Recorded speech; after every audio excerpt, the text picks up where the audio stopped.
क्या आपके साथ कभी ऐसा हुआ है कि घर में किसी को सर दर्द या पेट में दर्द हुआ हो और आप मेडिकल स्टोर गए हो? मेडिकल स्टोर वाले भैया ने आपको कुछ दवाएं दी होंगी और तुरंत सर दर्द या पेट दर्द में आराम भी मिल गया होगा। पर क्या कभी आपने सोचा है कि वो कौन सी दवाएं वो देते हैं जिससे डॉक्टर के पास जाने की भी ज़रूरत नहीं पड़ती और झट से आराम भी हो जाता है?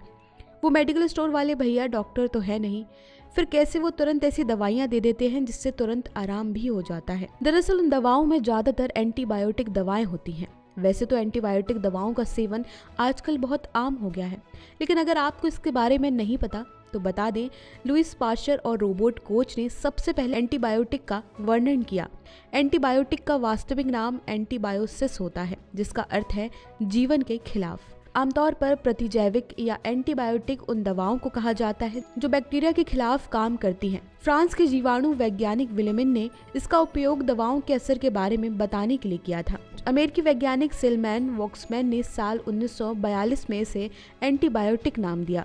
आपने कभी सोचा है कि मेडिकल स्टोर वाले क्यों बिना सोचे समझे एंटीबायोटिक्स की गोलियां देते हैं? क्योंकि हमारे शरीर में ज्यादातर बीमारियां बैक्टीरियल इन्फेक्शन के कारण होती हैं और इसी वजह से ज़्यादातर मेडिकल स्टोर वाले छोटी मोटी परेशानी होने पर कुछ दवाओं के साथ एंटीबायोटिक्स की गोलियां भी दे देते हैं और मरीज को इससे तुरंत आराम भी हो जाता है। जब शरीर में मौजूद वाइट सेल्स बैक्टीरिया को खत्म नहीं कर पाते, तब बायोटिक दवाओं की मदद से उनको खत्म करने के लिए बैक्टीरिया शरीर में भेजे जाते हैं।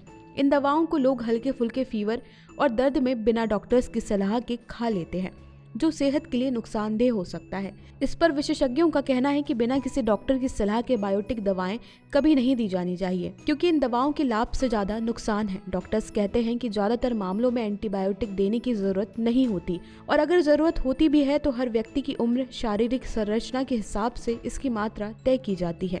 अगर बिना जरूरत कोई व्यक्ति एंटीबायोटिक का सेवन करता है तो उसके शरीर में बैक्टीरिया प्रतिरोध की स्थिति हो जाती है।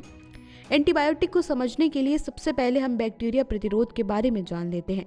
एंटीबायोटिक दवाएं संक्रमण करने वाले बैक्टीरिया की संरचना पर हमला करती हैं, जिससे बैक्टीरिया नष्ट हो जाते हैं। लेकिन अगर इन्हीं दवाओं का जरूरत से ज़्यादा सेवन कर लिया जाए तो संबंधित संक्रामक बैक्टीरिया में इन दवाओं के लिए प्रतिरोधक क्षमता विकसित हो जाती है।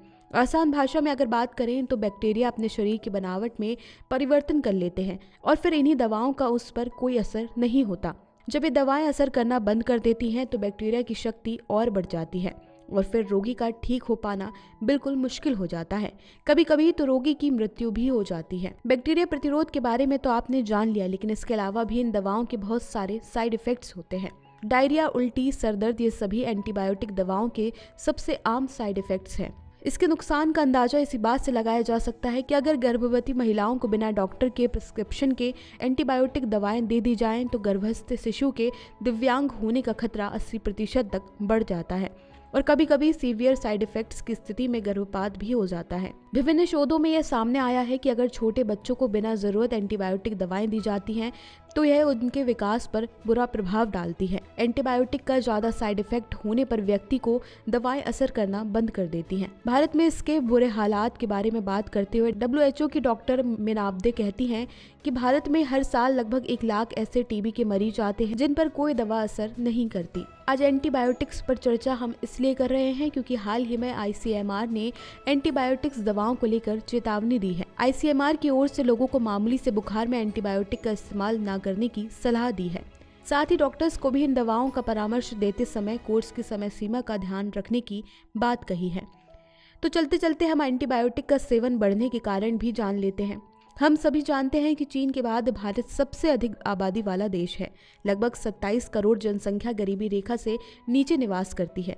अगर मेडिकल सुविधाओं की बात करें तो भारत में 11,528 लोगों पर एक डॉक्टर उपलब्ध है, जबकि WHO ने कहा है कि प्रति 1000 व्यक्ति पर एक डॉक्टर का होना जरूरी है।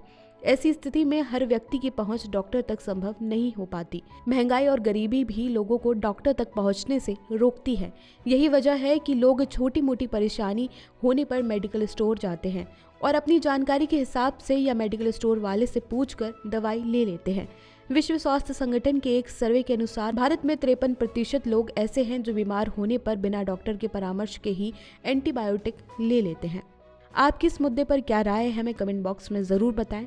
फिलहाल आज की वीडियो में इतना ही, फिर मिलेंगे किसी नई जानकारी के साथ।